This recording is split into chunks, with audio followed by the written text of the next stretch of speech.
हरिओम विद्यार्थी मित्रों, आज આપણે ધોરણ 7 વિષય સામાજિક વિજ્ઞાન પાઠ આપણે 3 અને 4 નું પુનરાવર્તન કરીશું। આજે આપણે પ્રશ્નોની ચર્ચા કરીશું આજના વિડિયોમાં। બરાબર, જોઈએ આપણે પ્રશ્ન।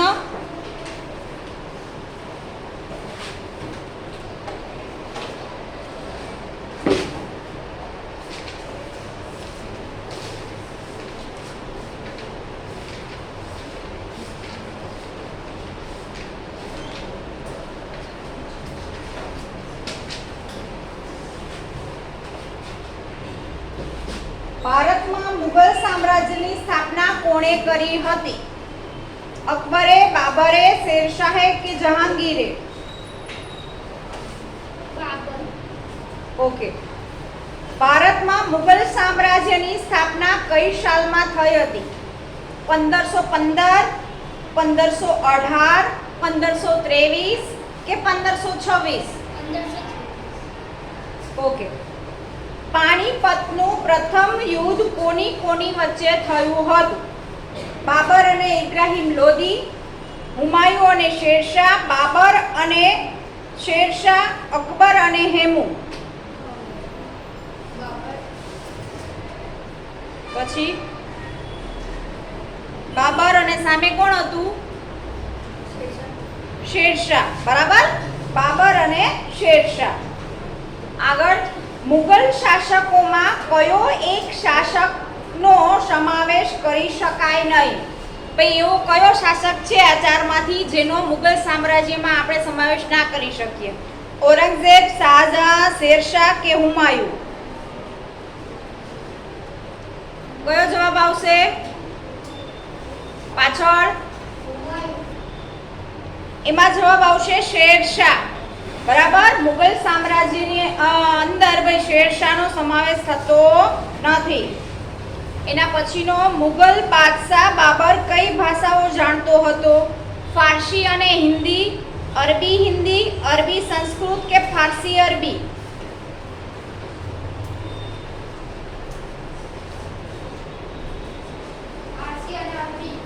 ઓકે, હુમાયુ કઈ સાલમાં દિલ્હીની ગાદી પર બેઠો હતો? 1526, 1530, 1527, 1535? 1530। ઓકે, કયા મુગલ બાદશાહ નામનો અર્થ નસીબદાર થાય છે? ઔરંગઝેબ, જહાંગીર, અકબર કે હુમાયુ? કયા મુગલ હુમાયુએ ગુજરાતના કયા સુલતાન સાથે યુદ્ધ કર્યું? બહાદુર શાહ। હુમાયુએ ગુજરાતના કયા સુલતાન સાથે યુદ્ધ કર્યું હતું? બહાદુર શાહ, અહમદ શાહ, મોહમ્મદ શાહ કે બહાઉદ્દીન? પાછળ બહાદુર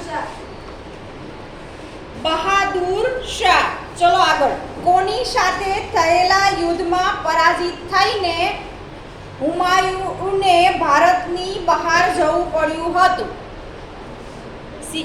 શિવાજી, શેરશાહ, મહારાણા પ્રતાપ કે નિઝામ?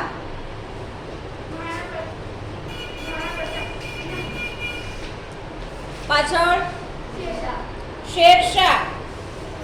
કયા દેશના શહેનશાહની મદદથી હુમાયુએ કાબુલ અને કંદહાર જીત્યા હતા? પાછળ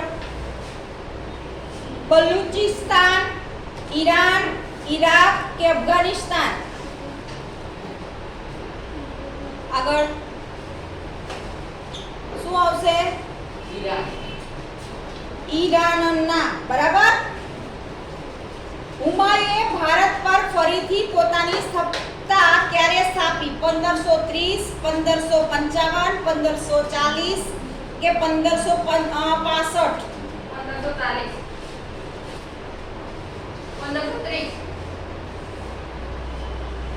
1555। આગળ, હુમાયુએ દિલ્હી પાસે કયું નગર વસાવ્યું હતું? દીન પનાહ,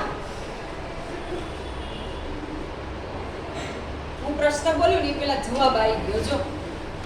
એટલો આપણો કોન્ફિડન્સ હોવો જોઈએ હો ભાઈ. ચલો આગળ કોનો વારો આવ્યો? ઊભા થાવ. સાંજના પ્રાર્થનાનો સમય થતા વાચનાલયમાંથી ઝડપથી પગથિયા ઉતરતા તેનું અવસાન થયું. આ વિધાન કયા મુગલ બાદશાહને લાગુ પડે છે? શેરશાહ, અકબર, બાબર કે હુમાયું? હુમાયું. ઓકે. શેરશાહ કયા વંશનો મુસ્લિમ હતો? મુગલ, તુગલુક, અફઘાન કે લોધી? લોધી. અફઘાન વંશ. અફઘાન વંશનો હતો. શેરશાહનું મૂળ નામ શું હતું? ફરી ખા. આગળ કયા દિલ્હી શાસકે નવી ટપાલ વ્યવસ્થા ઊભી કરી હતી? હુમાયુએ, શેરશાહે, અકબરે કે જહાંગીરે? શેરશાહ.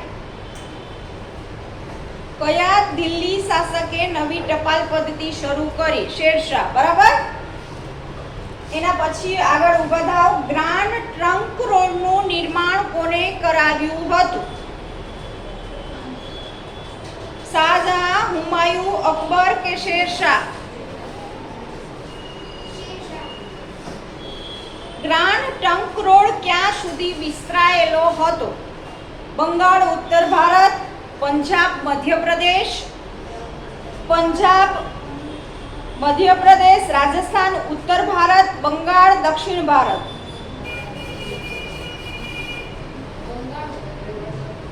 ઓકે. કયા દિલ્હી શાસકનો તોપના નિરીક્ષણ દરમિયાન અકસ્માત થવાથી અવસાન થયું? જહાંગીર, હુમાયું, બાબર કે શેરશાહ?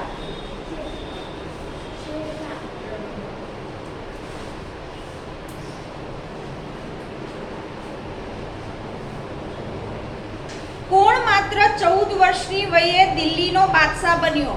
શાહજહાં, અકબર, જહાંગીર કે હુમાયું? 14 વર્ષની નાની વયે કોણ બાદશાહ બન્યું હતું? અકબર. અકબર. શું આવશે જવાબ? અકબર છે ઈ નાની વયની ઉંમરે જ એમ કહેવાય કોઈ ગાડી ઉપર આવી ગયો. આ પાઠ ચલાવતી હતી ને એ સમય મેં કીધું હતું ભાઈ આ વસ્તુ પોઈન્ટ મહત્વનો છે, યાદ રાખજો. 14 વર્ષ એટલે ખૂબ જ નાની ઉંમરે એમ કહેવાય કે આખા રાજ્યનો કારભાર સંભાળેલો હતો.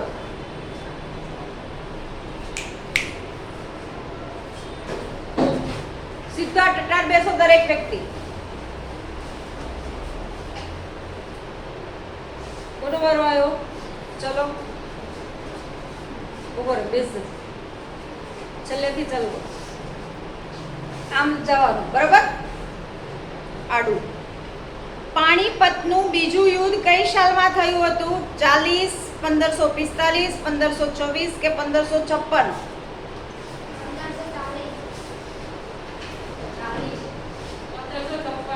1556. બરાબર. પાણીપતનું યુદ્ધ 1556 માં થયું હતું. અકબર અને મેવાડના રાણા પ્રતાપ વચ્ચે કયું યુદ્ધ થયું હતું? તરાઈ, પાણીપતનું, હલ્દીઘાટીનું કે તાલીકોટાનું? આગળ. અકબર અને મેવાડના અકબરે કયું નગર વસાવીને ત્યાં પોતાની રાજધાની બનાવી? ફતેહપુર સિક્રી, અકબરે સિક્રી, ઔરંગાબાદ, જહાંપના નગર? અકબરે કયું નગર વસાવ્યું હતું? આગળ. ફતેહપુર સિક્રી. ચલો આગળ. કયા મુગલ બાદશાહે હિન્દુઓ પ્રત્યે ઉદાર નીતિ અપનાવી હતી તેમજ રાજપૂતો સાથે સામાજિક સંબંધોની શરૂઆત કરી હતી? ઔરંગઝેબ, જહાંગીર, અકબર કે શાહજહાં? શું જવાબ આવશે? અકબર. દીએ ઇલાહી નામના સંપ્રદાયની સ્થાપના કોણે કરી હતી? અકબરે, શાહજહાંએ, જહાંગીરે કે બહાદુર શાહે? કયા મુગલ બાદશાહે રામાયણ, મહાભારત, અર્થવેદ, પંચતંત્ર, બાઇબલ, કુરાન વગેરે ગ્રંથનો ફારસીમાં અનુવાદ કરાવ્યો હતો? શાહજહાંએ, અકબરે, જહાંગીરે કે ઔરંગઝેબે?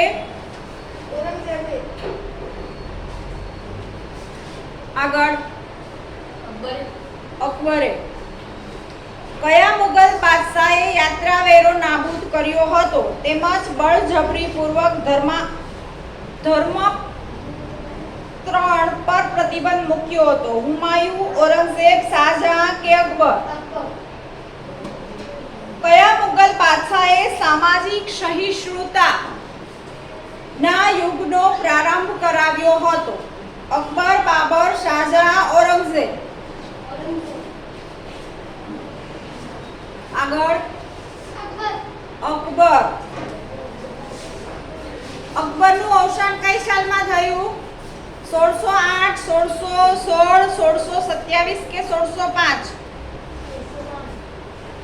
અકબરે સ્થાપેલા મહાન સામ્રાજ્યને સાચવવાનો વારસો કોને મળ્યો હતો? જહાંગીરને, શાહજહાંને, ઔરંગઝેબને કે હુમાયુને? આગળ જહાંગીરને. અકબરે કયો વેરો નાબૂદ કર્યો? મંડલ વેરો, ખિરજા વેરો, નાક વેરો કે યાત્રા વેરો? પ્રાચી આગળ કયો વેરો નાબૂદ કર્યો ચારમાંથી?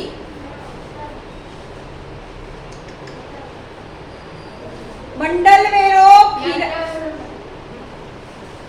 ઓકે ચલો. કયા મુગલ બાદશાહ મહાન ચિત્રકાર હતા? ઔરંગઝેબ, અકબર, જહાંગીર કે બાબર? કયા મુગલ બાદશાહના સમયમાં ચિત્રકલાનો ખૂબ જ વિકાસ થયો? આ તો એમને માવડી છે. આગળ જહાંગીર. તું સાતમામ છો? ચલો. શાહજહાંની પત્નીનું નામ શું હતું? આ વાંચવું ના પડે, એમને યાદ રહેવું જોઈએ. શાહજહાંની પત્નીનું નામ શું હતું?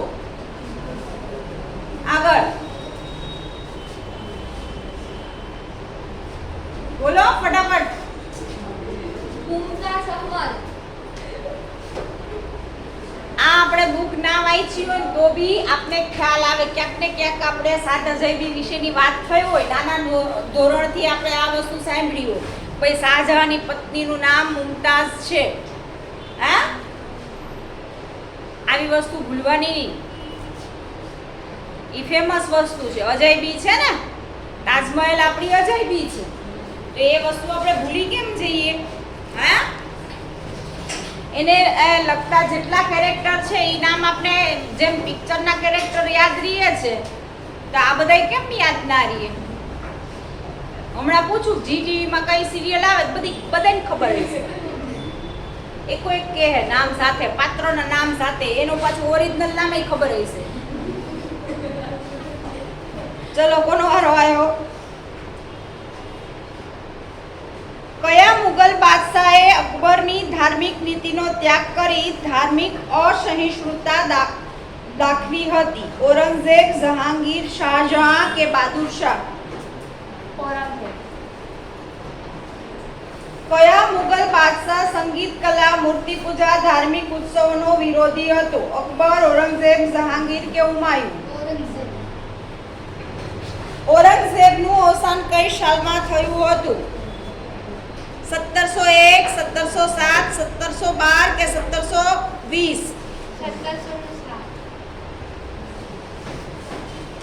આગળ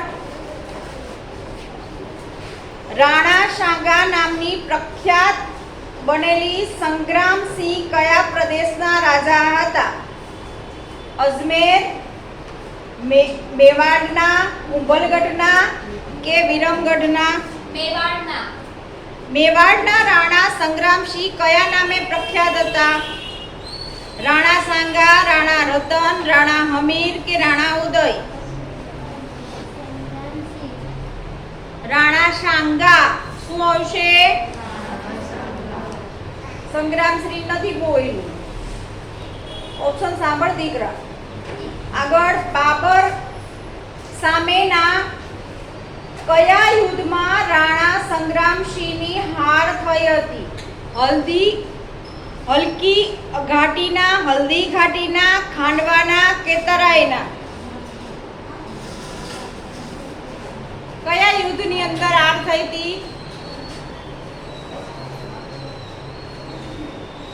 આગળ, હલ્દીઘાટી. પાછળ.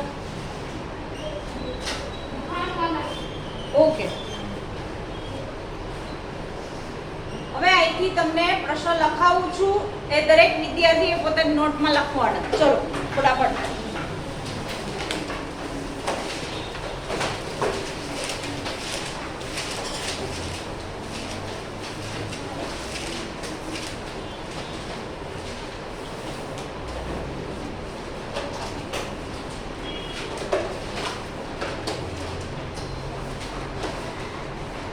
સૂચના મારો. નીચે આપેલા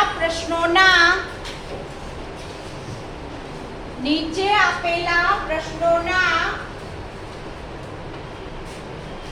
એક બે વાક્યમાં ઉત્તર લખો.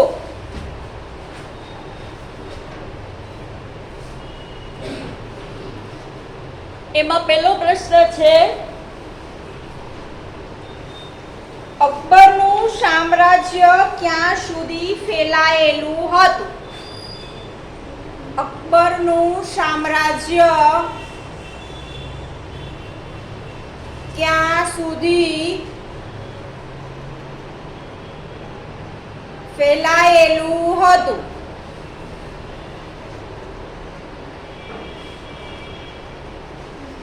બીજો પ્રશ્ન,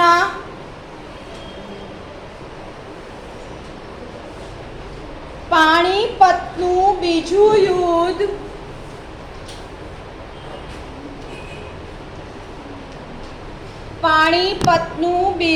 યુદ્ધ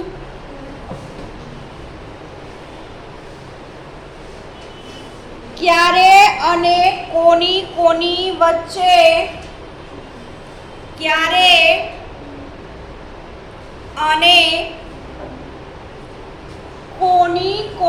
વચ્ચે થયું હતું?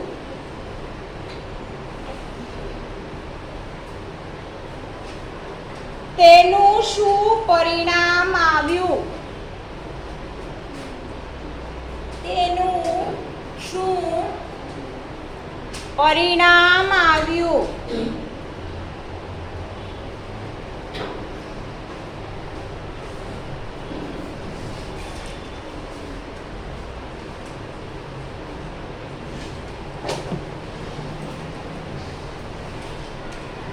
તાનસેન કોણ હતા? તાનસેન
અબ્દુલ ફઝલે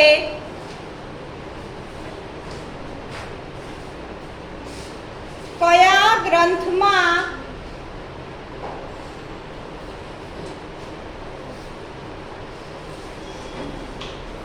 અકબરની જીવન કથા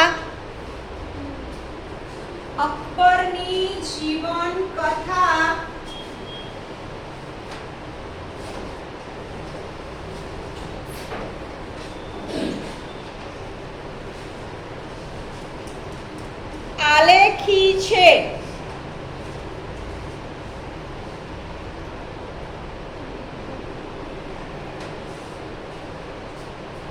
તેણે કયા ગ્રંથનો અનુવાદ કર્યો હતો? તેણે કયા ગ્રંથનો અનુવાદ કર્યો હતો?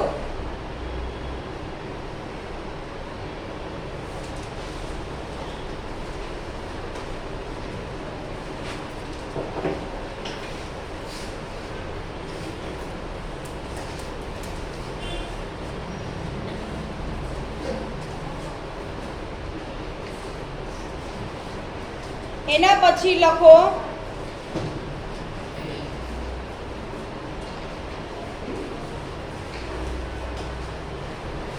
શેરશાહે કયા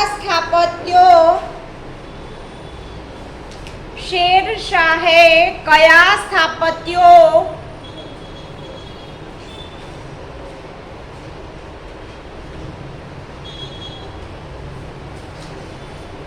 બંધાવ્યા હતા?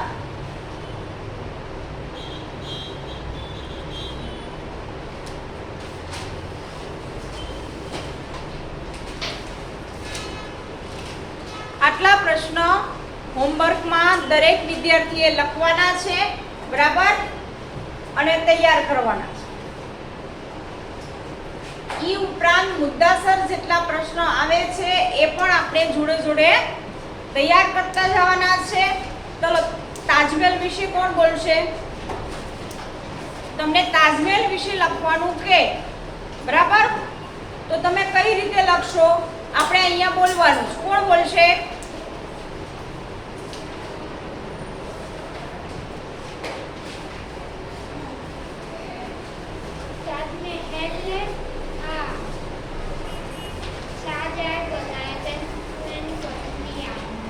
પછી બીજું શું જાણો છો?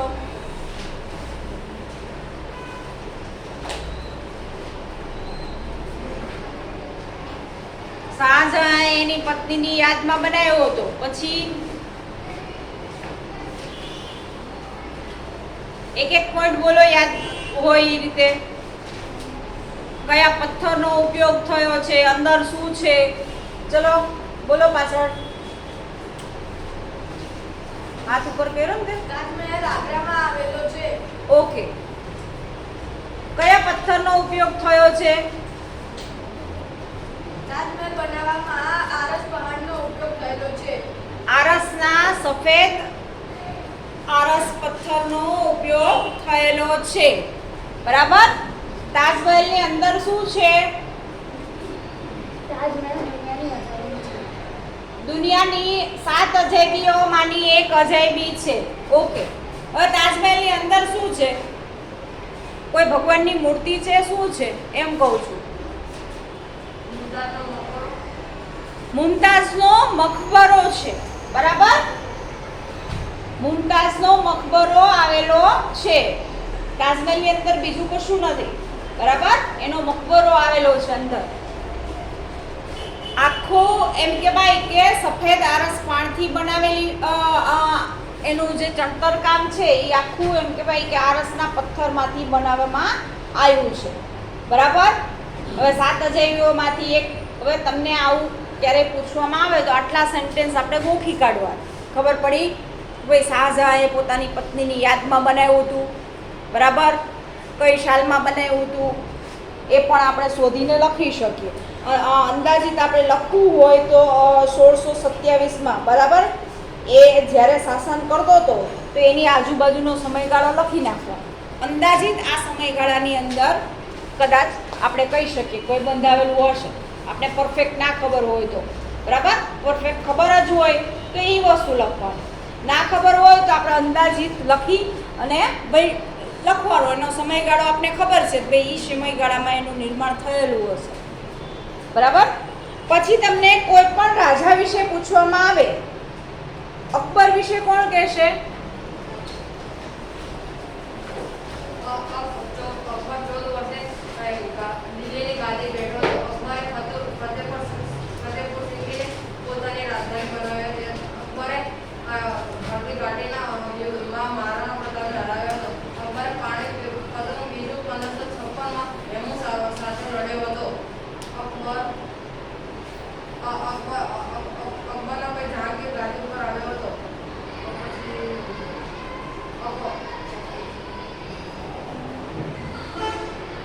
અકબર કોની સાથે મિત્રતા કરી હતી?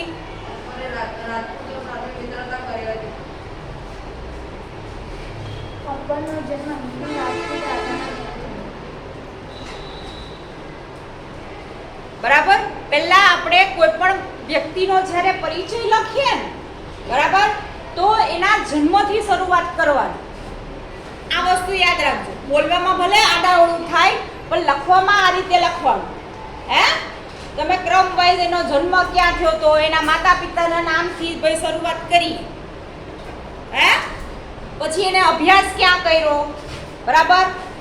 હવે રાજાશાહીની અંદર આપણે ખબર જ છે કે ભાઈ કઈ રીતે અભ્યાસ થતો હતો પહેલાના સમયની અંદર, કોઈ સ્કૂલો નહોતી, તો એ રીતે તમે લખી શકો છો.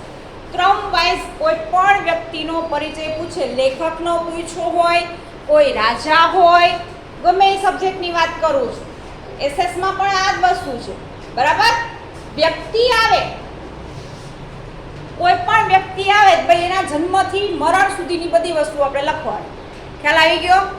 શોર્ટમાં આપણે આત્મકથા કહીએ એને. ખબર પડી ગઈ? કોઈ પણ વ્યક્તિનું લખવાનું, જન્મથી મરણ સુધી એને જે પણ વસ્તુ કરી છે એ વસ્તુ લખવાની છે. એ રીતે તમે યાદ રાખશો તો આ બધા રાજા તમને યાદ રહી જશે. એને કેવા કામ કર્યા હતા, હે, લોકો માટે. હવે રાજાશાહીની અંદર ભાઈ રાજા જ કામ કરતા હતા, એ વસ્તુ ગમે એ રાજા હોય, અકબર હોય, ઔરંગઝેબ હોય કે હુમાયુ હોય, બાબર હોય.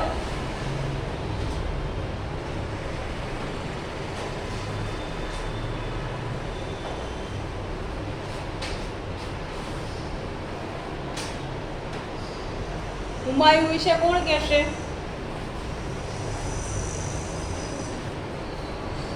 બોલ.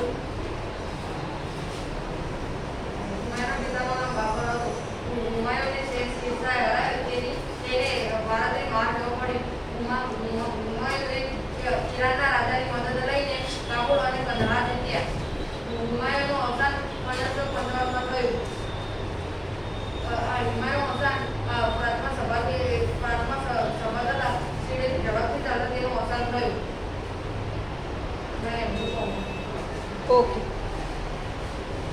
તો આ રીતે તમે મુદ્દાસર પ્રશ્નની અંદર બરાબર વિગતવાર તમારે લખવાનું રહેશે. ખ્યાલ આવી ગયો? બે લીટીમાં જવાબ લખી હજી પણ વર્કશીટમાં જોઉં છું, બરાબર. બબ્બે લીટીના જવાબ લખીને બેસી જાઓ છો, એ વસ્તુ ખોટી પડશે. પરીક્ષામાં બિલકુલ નહીં ચલાવી. આ વસ્તુ તમને ક્લિયર કહી દઉં છું. તમે વિસ્તારથી લખતા શીખો. લોંગ ક્વેશ્ચન લોંગ રીતે જ લખવાના. બે લીટીમાં લખીને મૂકી દેશો નહીં ચાલે. 7મા ધોરણમાં છો, આટલી વસ્તુ મગજમાં યાદ રાખવાની છે, બરાબર. ને જે હોમવર્કમાં તમને પ્રશ્ન આપ્યા છે એ તમારે ઘરે લખવાના છે કમ્પલસરી, બરાબર. નોટબુકની અંદર આ વિડીયોની અંદર અહીંયા સુધી, આગળના વિડીયોની અંદર આગળના પ્રશ્નોની ચર્ચા કરીશું.